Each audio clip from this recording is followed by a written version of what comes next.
मजबूरी में ही इनके साथ होते हैं और वो क्षेत्रीय दल हमारे पास आए। मजबूरियों में तो सर उन्होंने यही बताया था कि कांग्रेस की ओर से जो है भाई चीजें क्लियर नहीं थी, उनको वो तवज्जो नहीं चंदन, लेकिन ये जो अब जो काउंटडाउन चल रहा है दर्शकों के लिए, ये भी क्योंकि ये उत्सुकता हर किसी को है कि अब आगे होगा क्या। आंकड़ा तो जो कह रहा है सो कह ही रहा है। तो देखिए 3 बजे क्या होने वाला है वो आपको बता रहे हैं। शरद पवार प्रेस कॉन्फ्रेंस करेंगे, साथ ही 5 बजे राहुल गांधी की प्रेस कॉन्फ्रेंस होनी है और शाम 7 बजे प्रधानमंत्री मोदी का संबोधन होना है और उन्हें बीजेपी दफ्तर जाना है, जो कार्यक्रम पहले से तय किया गया था। लेकिन अब बदले हुए स्थिति, बदले हुए आंकड़े के आधार पर क्या कुछ होगा, यह बड़ा सवाल है।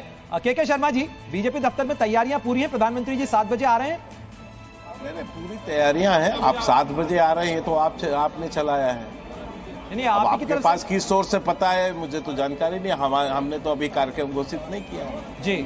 लेकिन स्वाभाविक है कि माननीय प्रधानमंत्री जी का भी आगमन होगा, सारे बड़े नेता आएंगे। हमारे लिए 295 जो सीट है, हम तो सरकार बनाने जा रहे हैं, मोदी जी प्रधानमंत्री बनने जा रहे हैं। आप कयासों की दुनिया में आपको रहना है, आप कयास लगाते रहिए, आप इधर से के शर्मा जी, अच्छा के शर्मा जी, ये मानेंगे आप कि चुनाव से पहले जो नीतीश कुमार को साथ लाना और साथ ही टीडीपी के साथ गठबंधन करना, यही जो है वो बचा गया, क्योंकि इन दोनों के आंकड़े अगर आप हटा दें तो इस समय एनडीए के लिए संकट ज्यादा गहरा है। देखिए, आप काफी पुराने जर्नलिस्ट हैं। अगर मगर में राजनीति नहीं होती मित्र, अगर मगर से राजनीति नहीं होती। जो वर्तमान परिस्थिति, राजनीति वही होती है। 17 साल तक नीतीश कुमार हमारे साथ ही रहे। 17 साल हमने सरकार उनके साथ चलाए हैं बिहार में, और यही नहीं, वो हमारे साथ जो है केंद्र में भी गठबंधन में रहे। तो ये अगर मगर यही टीडीपी अभी 2019 में हमसे अलग होके गई है, इसके पहले तो हमारे साथ ही थी। ठीक है।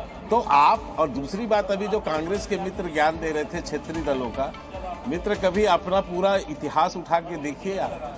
ये जितने भी दल बने हैं ना, ये शरद पवार ने पार्टी बनाई है तो आपकी पार्टी टूट के बनी है, और आपकी पार्टी को विदेशी मुद्दे पर वो बाहर गए। तृणमूल कांग्रेस बनी है तो कांग्रेस से टूट के ममता बनर्जी ने पार्टी बनाई है, हमने नहीं तोड़ा है। ये आपके कर्म ने आपको तोड़ा है। आज भी जो गांधी परिवार और कुछ चाटुकारों की पार्टियां रह गई हैं। ठीक है, चलिए वो तो पुरानी बात हो गई। अभी तो मौजूदा हालात पर हम लोग चर्चा करते हैं। शर्मा जी, हमारे साथ आशुतोष जी भी बने हुए हैं। आशुतोष जी, आप लोगों ने मिल करके मुकाबला लड़ा। इंडिया गठबंधन जो है, जिसमें अलग अलग विचारधारा वाली पार्टियां जो कि बिल्कुल एक दूसरे के साथ दुश्मनी निभाती थी, वो भी एक साथ मिलकर के लड़ी, लेकिन फिर भी एनडीए को बहुमत लाने से नहीं रोक पाई। क्या ये बीजेपी की नैतिक जीत नहीं कही जाएगी? नहीं, कौन सी पार्टियां जो बिल्कुल गठबंधन अलग अलग था, अलग विचारधारा की? कांग्रेस और आम आदमी पार्टी सर। नहीं, कांग्रेस आम आदमी पार्टी पहले भी चुनाव लड़ चुकी है और अरुण जी, टीएमसी देख लीजिए वेस्ट बंगाल में, ये आप और वो अलग अलग चुनाव लड़े। इसको आप इंडिया गठबंधन की स्ट्रेटजी क्यों नहीं समझते हैं? आप लोग सीनियर जर्नलिस्ट हैं, आप समझने की कोशिश क्यों नहीं करते हैं? अरे आप कह रहे नीतीश जी हमारे साथ होते तो फायदा गाना है, तुम्ही से मोहब्बत तुम्ही से लड़ाई, अरे मार डाला दुहाई दुहाई।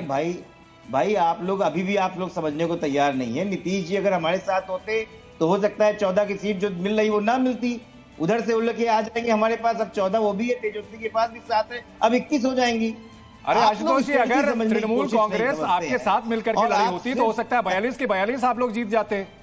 नहीं जीतते। अगर जो है नहीं दिख रहा था, अगर जेडीयू आप लोगों के साथ होती तो हो सकता है बीजेपी की 10 सीटें भी ना नहीं दिख रहा था। वो सिनेरियो नहीं दिख रहा था ना, इसीलिए नहीं लड़े। बहुत सी जगह फ्रेंडली फाइट होती है इस तरीके की, और ये राजनीति का पुराना नियम है।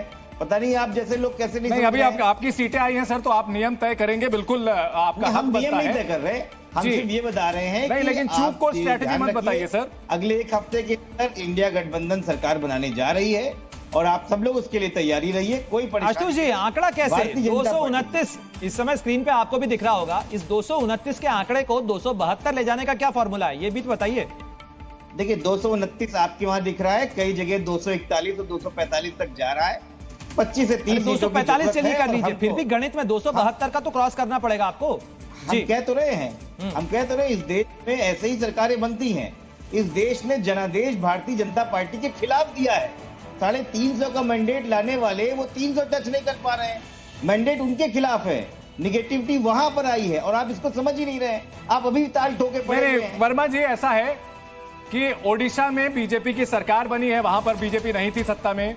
तेलंगाना में जो है अच्छा प्रदर्शन रहा है, आंध्र प्रदेश में अच्छा प्रदर्शन रहा है, उत्तर प्रदेश का जो नुकसान है वो हुआ है, इसमें कोई शक नहीं है, लेकिन पूरी तरह से मैंडेट अगेंस्ट है, ये अभी कहना जल्दबाजी होगी। पर जो आंकड़ा चल रहा है वो भी दर्शकों को बता दें। उत्तर प्रदेश के अंदर जो कांटे की टक्कर इस समय चल रही है समाजवादी पार्टी और बीजेपी के बीच में, और कांग्रेस 7 सीटों पे है, आरएलडी 2 सीटों के ऊपर है, लेकिन जो बढ़त है उत्तर प्रदेश में समाजवादी पार्टी और बीजेपी के बीच में इस कांटे की टक्कर के अंदर, उसमें समाजवादी पार्टी जो है वो 36 सीटों पर आगे चल रही है, यानी जो बढ़त है वो इस समय समाजवादी पार्टी के पास है। चंदन, बिल्कुल 36 और 5 अगर कांग्रेस की जोड़ ले तो 41 सीटों पर आगे नजर आ रही है। इन सब के बीच अजीत जी, अगर बात की जाए आप यहां पर बीजेपी और बनाम इंडिया गठबंधन का जो ये मुकाबला हुआ, इसको किस तरह से देखा जाए? क्या बीजेपी यहां हेड हाई रख सकती है कि हमने नए इलाकों में इनरोड किया, हाँ कुछ जगहों पर इंडिया गठबंधन की वजह से हम हार गए?